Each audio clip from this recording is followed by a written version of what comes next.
is Jackie. And Bekah. And we just want to say hi, and we miss you, and hope you guys are all doing well. For those of you who don't know, I've been at Central for about 14 years now, helping out with the children's ministry, and just really loved getting to know all the kiddos and seeing you guys each week on Wednesdays, and I really miss seeing you guys lately. And I've been going here since I was little. You probably recognize my face. I went through the youth group and children's ministry and all of that stuff. And then last year, I was working with you guys for 1 week before everything went crazy. So you might recognize my face from that too. All right, so over the next few months, Bekah and I are going to be making little devotions to send out to you guys and your families. We hope you enjoy them and can maybe learn something new, and just get to see you guys and connect a little bit while we're away. Today's devotion has to do with an object that you might have seen in your house. It is a battery.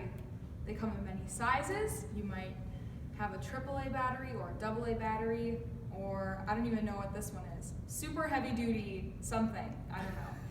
But batteries run a lot of things. We have them in our phones, you have them in toys, and just a lot of stuff, little walkie-talkies, all sorts of stuff. And the most annoying thing is when your battery dies, when you're talking on the phone, or if you're playing with a toy and the battery dies. My brother just got a remote-controlled car, and he has to charge it all the time. But if that were to die when he was at the park, that would be a big bummer. So we rely on batteries a lot. If the battery stops working, the thing is almost useless. If our phone dies, it's just a brick. You know, we can't do anything with it. For sure. And thinking of a battery reminds me of a verse from the Bible.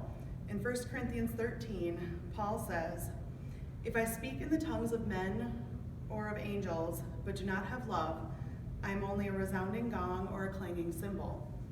If I have the gift of prophecy and can fathom all mysteries and all knowledge, and if I have a faith that can move mountains, but do not have love, I am nothing.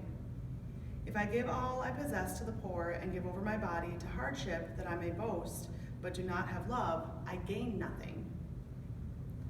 So that's verses 1 through 3 in 1 Corinthians 13.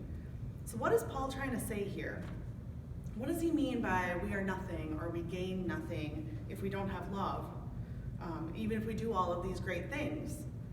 What is Paul saying we need in order to love the right way? So I think that we need Jesus in order to love in the right way. Jesus is in our hearts, and when he's in our lives, we will really be able to love others in everything that we do. When we don't have love, our actions are kind of pointless. We need to live through the love of Jesus and give love to others in order to have purpose in what we do and what we say. So as you guys grow up, you're going to figure out the talents that God has given you. So maybe you're the greatest singer or dancer, or you're a great teacher, or super smart. But as you do think of all these talents that God has given you, remember that battery. Remember that without love, without that battery in your life, you are no better than a dead cell phone battery. And like Bekah had said, that's just kind of a brick that doesn't work. So whenever you see a battery when you're at home, we want you to remember Jesus. Remember to love the way that Jesus loves, because Jesus is what keeps us going each and every day. So we have a little challenge for you guys this week. We're going to give you a memory verse, and this verse is still from 1 Corinthians, but it comes from another verse, 1 Corinthians 13, verse 13, so 2 13s. And it says, "And now these three remain, faith, hope, and love, but the greatest of these is love." So from this verse we can understand that love is so powerful and love is so great, and we need to have it in everything that we do and say.